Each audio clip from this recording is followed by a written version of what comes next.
ರಾಜ್ಯ ಬಿಜೆಪಿಯಲ್ಲಿ ಮತ್ತಷ್ಟು ತಾರಕಕ್ಕೇರಿದ ಬಣ ಬಡಿದಾಟ. ಯತ್ನಾಳ್ ಬಣದ ವಿರುದ್ಧ ಬಿಎಸ್ವೈ ಆಪ್ತರು ಇದೀಗ ತಮ್ಮ ಶಕ್ತಿ ಪ್ರದರ್ಶನಕ್ಕೆ ಅಂತ ಮುಂದಾಗ್ತಾ ಇದ್ದಾರೆ. ವಿಜಯೇಂದ್ರ ಪರ ಅಖಾಡದಕ್ಕೆ ಇಳಿಯೋದಕ್ಕೆ ಯಡಿಯೂರಪ್ಪ ಆಪ್ತರು ಸಿದ್ಧರಾಗ್ಬಿಟ್ಟಿದ್ದಾರೆ. ಎರಡು ಬಣಗಳ ನಡುವೆ ಇದೀಗ ಲಿಂಗಾಯತ ವಾರ್ ಜೋರಾಗ್ತಾ ಇದೆ. ಮೊನ್ನೆಯಷ್ಟೇ ಯತ್ನಾಳ್ ನೇತೃತ್ವದಲ್ಲಿ ಲಿಂಗಾಯತರ ಸಭೆ ಆಗಿತ್ತು. ಮಗನ ಪರ ಪರೋಕ್ಷವಾಗಿ ಅಖಾಡಕ್ಕಿಳಿತಾ ಇದ್ದಾರೆ ಯಡಿಯೂರಪ್ಪನವರು.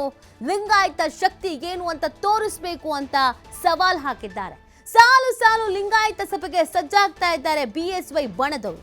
ಇವತ್ತು ನೆಲಮಂಗಲ ದಾಬಾಸ್ಪೇಟೆಯಲ್ಲಿ ಲಿಂಗಾಯತ ಮುಖಂಡರ ಜೊತೆಗೆ ಒಂದು ಸಭೆ ಇದೆ. ಇನ್ನು ಮಾರ್ಚ್ 4ರಂದು ಅರಮನೆ ಮೈದಾನದಲ್ಲಿ ದೊಡ್ಡ ಮಟ್ಟದ ಸಭೆಯನ್ನ ನಡೆಸುವುದಕ್ಕೆ ಪ್ಲಾನ್ ಮಾಡಿಕೊಂಡಿದ್ದಾರೆ. ರೇಣುಕಾಚಾರ್ಯ, ಶಂಕರ ಪಾಟೀಲ್, ಮುನೇನಕೊಪ್ಪ ನೇತೃತ್ವದಲ್ಲಿ ಸಭೆಯನ್ನ ನಡೆಸಲಾಗ್ತಾ ಇದೆ. ನೋಡಿ, ಬಿಜೆಪಿಯಲ್ಲಿ ಯಡಿಯೂರಪ್ಪನವರ ಬಣ, ಯತ್ನಾಳ್ ಅವರ ಬಣ ಅನ್ನೋದು ಕಾಣಿಸ್ಕೊಳ್ತಾ ಇತ್ತು. ಮೊದಲಿಂದಲೂ ಯಡಿಯೂರಪ್ಪನವರಿಗೆ ವಿರೋಧಿಗಳಿದ್ದಾರೆ. ಈಶ್ವರಪ್ಪನವರು ಕೂಡ ಯಡಿಯೂರಪ್ಪನವರ ವಿರುದ್ಧ ಅಸಮಾಧಾನವನ್ನು ಹೊರ ಹಾಕಿದ್ರು. ಈಗ ಯತ್ನಾಳ್ ಅವರು ಕೂಡ ಅದೇ ಕೆಲಸವನ್ನ ಮಾಡ್ತಾ ಇದ್ದಾರೆ. ಬಟ್ ಈ ಬಾರಿ ಹೆಂಗಾಗ್ಬಿಟ್ಟಿದೆ ಅಂತ ಅಂದ್ರೆ ಲಿಂಗಾಯತ ವರ್ಸಸ್ ಲಿಂಗಾಯತ ಅನ್ನೋ ರೀತಿಯಲ್ಲಿ ಆಗಿದೆ. ಲಿಂಗಾಯತ ಸಮುದಾಯದ ಪ್ರಬಲ ನಾಯಕ ಅಂತ ಯಡಿಯೂರಪ್ಪನವರು ಗುರುತಿಸ್ಕೊಳ್ತಾ ಇದ್ದಾರೆ, ಕಾಣಿಸ್ಕೊಳ್ತಾ ಇದ್ದಾರೆ. ಆದ್ರೆ ಯತ್ನಾಳ್ ಅವರು ಕೂಡ ಅದೇ ಸಮುದಾಯದವ್ರಿಗೆ ಸೇರ್ದಿರೋದ್ರಿಂದ ನಾವು ಕೂಡ ಅದೇ ಸಮುದಾಯದವರು, ನಾವು ಕೂಡ ಇಲ್ಲಿ ಶಕ್ತಿ ಪ್ರದರ್ಶನ ಮಾಡ್ತೀವಿ ಅಂತ ಲಿಂಗಾಯತ ಸಮುದಾಯದ ನಾಯಕರ ಜೊತೆಗೆ ಅವರು ಒಂದು ಮೀಟಿಂಗ್ ಅನ್ನ ಮಾಡ್ತಾರೆ. ಇದಾದ್ಮೇಲೆ ಲಿಂಗಾಯತರ ಶಕ್ತಿ ಪ್ರದರ್ಶನ ಅಂದ್ರೆ ಏನು ಅನ್ನೋದನ್ನ ನಾವು ತೋರಿಸ್ಕೊಡ್ತೀವಿ ಅಂತ ಯಡಿಯೂರಪ್ಪ ಬಣದವರು ಈಗ ತಯಾರಿಯನ್ನು ಮಾಡ್ಕೊಳ್ತಾ ಇದ್ದಾರೆ. ಇಲ್ಲಿವರೆಗೂ ಯಡಿಯೂರಪ್ಪನವರು ಪುತ್ರನ ಬೆನ್ನಿಗೆ ನಿಂತಿದ್ರು. ಆದರೆ ಇದೀಗ ಅಖಾಡಕ್ಕಿಳಿಯೋದಕ್ಕೆ ಸಿದ್ಧತೆಯನ್ನು ಮಾಡ್ಕೊಳ್ತಿದ್ದಾರೆ. ಅದು ಕೂಡ ನೇರವಾಗಿ ಯಡಿಯೂರಪ್ಪನವರಲ್ಲ, ಯಡಿಯೂರಪ್ಪನವರ ಆಪ್ತರು, ಯಡಿಯೂರಪ್ಪನವರ ಬಣದಲ್ಲಿ ಗುರುತಿಸಿಕೊಂಡವರು, ಯಡಿಯೂರಪ್ಪನವರಿಗೆ ನಿಷ್ಠಾವಂತರಾಗಿರುವವರು ಇದೀಗ ಈ ಅಖಾಡಕ್ಕೆ ಎಂಟ್ರಿ ಕೊಡೋದಕ್ಕೆ ತಯಾರಿ ಮಾಡ್ಕೊಳ್ತಾ ಇದ್ದಾರೆ.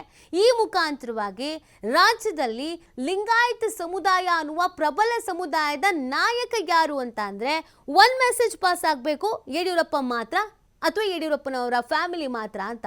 ಸೊ ಈ ಹಿನ್ನೆಲೆಯಲ್ಲಿ ತಯಾರಿಯನ್ನು ಮಾಡ್ಕೊಳ್ತಾ ಇದ್ದಾರೆ. ಇವತ್ತು ಕೂಡ ಮೀಟಿಂಗ್ ಇದೆ. ಮಾರ್ಚ್ 3 ಮತ್ತು 4ಕ್ಕೂ ಕೂಡ ಮೀಟಿಂಗ್ ಇದೆ.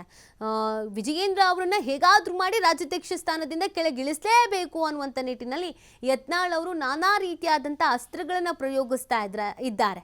ಅದರಲ್ಲಿ ಈ ಜಾತಿ ಅಸ್ತ್ರ, ಲಿಂಗಾಯತ ಸಮುದಾಯದ ಅಸ್ತ್ರವೂ ಕೂಡ ಒಂದು. ಬಟ್ ಆ ಮುಖಾಂತರವಾಗಿಯೂ ಕೂಡ ನಾವು ಸೋಲಬಾರ್ದು, ನಾವು ಕೂಡ ಶಕ್ತಿ ಪ್ರದರ್ಶನ ಮಾಡಬೇಕು. ನೀವು ಹೇಗೇ ಬಂದರೂ ಇದಕ್ಕೆ ವಿಜಯೇಂದ್ರ ಅವರೇ ಸೂಕ್ತ ಅಂತ ಅನ್ನಿಸ್ಬೇಕು.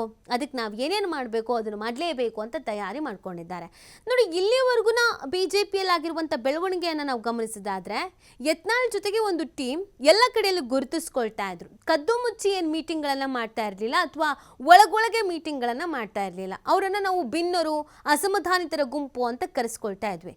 ಬಟ್ ಯಡಿಯೂರಪ್ಪನವರ ವಿಚಾರದಲ್ಲಿ, ವಿಜಯೇಂದ್ರ ಅವರ ವಿಚಾರದಲ್ಲಿ ಏನಾಗ್ತಿತ್ತು ಅಂತ ಅಂದರೆ ವಿಜಯೇಂದ್ರ ಅವರು ಒಬ್ಬರನ್ನೇ ಸ್ಟೇಟ್ಮೆಂಟ್ಗಳನ್ನು ಕೊಡ್ತಾ ಇದ್ರು. ಅಲ್ಲಲ್ಲಿ ಇಲ್ಲಿ ಕೆಲವರು ಮಾತ್ರ ಸ್ಟೇಟ್ಮೆಂಟ್ಗಳನ್ನು ಕೊಡ್ತಿದ್ರು. ಆದರೆ ಈಗ ವಿಜಯೇಂದ್ರ ಅವ್ರದ್ದು ಒಂದು ಬಣ ಇದೆ, ವಿಜಯೇಂದ್ರ ಅವರ ಬೆನ್ನಿಗೂ ಕೂಡ ಒಂದು ದೊಡ್ಡ ಬಣ ನಿಂತಿದೆ ಅನ್ನೋದನ್ನ ಹೈಕಮಾಂಡ್ಗೂ ತಿಳಿಸಬೇಕು, ಪಕ್ಷದಲ್ಲೇ ಇರುವಂಥ ವಿರೋಧಿಗಳಿಗೂ ಕೂಡ ತೋರಿಸಬೇಕು.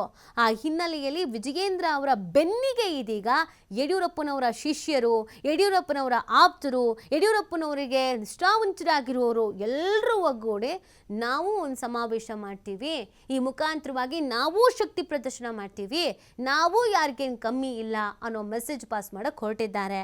ಸೊ ಇಲ್ಲಿ ಈ ಎರಡು ಬಣಗಳು, ಈ ಇಬ್ಬರ ಜಗಳದಲ್ಲಿ ಮೂರನೇ ಅವ್ರಿಗೆ ಲಾಭ ಆಗತ್ತೆ. ಅದು ಬಿಜೆಪಿಯಲ್ಲಿಯೇ ತಟಸ್ಥ ಆಗಿರುವಂಥ ಮೂರನೇ ಅವ್ರಿಗೆ ಲಾಭ ಆಗುತ್ತೋ ಅಥವಾ ಇದನ್ನೆಲ್ಲ ಹೊರಗಡೆಯಿಂದ ನೋಡ್ತಾ ಇರುವಂಥ ಕಾಂಗ್ರೆಸ್ಸಿಗೆ ಲಾಭ ಆಗುತ್ತೋ ಗೊತ್ತಿಲ್ಲ.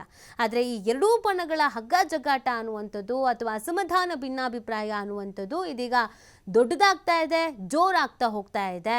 ಇದು ಜಾತಿವಾರು ಕೂಡ ಹೆಚ್ಚಿನ ರೀತಿಯಲ್ಲಿ ತೀವ್ರತೆಯನ್ನು ಪಡ್ಕೊಳ್ತಾ ಇರೋದನ್ನು ನಾವು ಗಮನಿಸ್ತಾ ಇದ್ದೇವೆ. ಮುಂದಿನ ಬೆಳವಣಿಗೆಯನ್ನು ನೋಡಬೇಕಾಗತ್ತೆ. ಇದಕ್ಕೆ ಸಂಬಂಧಪಟ್ಟಂತೆ ಏನೇನಾಗತ್ತೆ, ಯಾರು ಶಕ್ತಿ ಪ್ರದರ್ಶನದಲ್ಲಿ ಯಾರು ಗೆಲ್ತಾರೆ ಅನ್ನುವಂಥದ್ದು.